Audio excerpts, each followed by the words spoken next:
Okay. చాలా కాలం తర్వాత ready అయిన ఫీలింగ్ వచ్చింది. రెడీ అయితే ఆ సెల్ఫ్ కాన్ఫిడెన్స్ వేరు కదా! ఓకే. టెల్ మీ ఎంతమందికి హాస్టల్‌ని పీజీ అని కూడా అంటారని తెలుసు? నా ఫస్ట్ కంపెనీ చేసినప్పుడు పీజీ అంటుంటే ఏంటి డిగ్రీ పీజీ లాగా అనుకునేదాన్ని. బట్ పీజీ అంటే పేయింగ్ గెస్ట్ హౌస్ అని తెలుసుకున్న తర్వాత గత 5 సంవత్సరాలుగా వర్క్ ఫ్రమ్ హోమ్ చేస్తూ ఇంట్లో కూర్చొని అట్లా పిచ్చిదానిలా ఉండేదాన్ని. బిలీవ్ మీ 2 to 3 డేస్‌కి హెయిర్ కోమ్ చేసేదాన్ని. అది కూడా బద్ధకమే. అట్లా ఉండేది పరిస్థితి. నైటీలో నైట్ డ్రెస్లు వేసుకొని ఉండేదాన్ని అనమాట.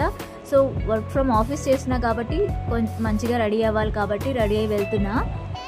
Okay, this dress I purchase from Meesho just 260 rupees. తక్కువ బడ్జెట్లో మంచి డ్రెస్సెస్ వస్తే ఆ హ్యాపీనెస్ వేరు కదా. ఓకే, ఎంతమంది ఆఫీస్కి ఆయిలీ హెయిర్తో వెళ్తారు? నేనైతే రోజు డ్రై హెయిర్తో వెళ్ళడం అంటే కష్టమే, తలనొప్పి వచ్చేస్తుంది. సో 3 డేస్ కన్నా ఆయిల్ పెట్టుకుని వెళ్తాను. So this is my most favourite dress. This is a card set which I purchased in a local store. Just guess the price in comments. So comment me which outfit you like the most. అమ్మాయిలు కొద్దిగా ready అయిన మిర్రర్లో మాత్రం 100 సార్లు చూసుకుంటాం కదా. నాకైతే అలవాటు ఉంది. ఫొటోస్ తీసుకున్నా సరే అంతే, చాలాసార్లు చూసుకుంటాను అనమాట. So here are the few pics from the office. So please comment, like and subscribe our channel.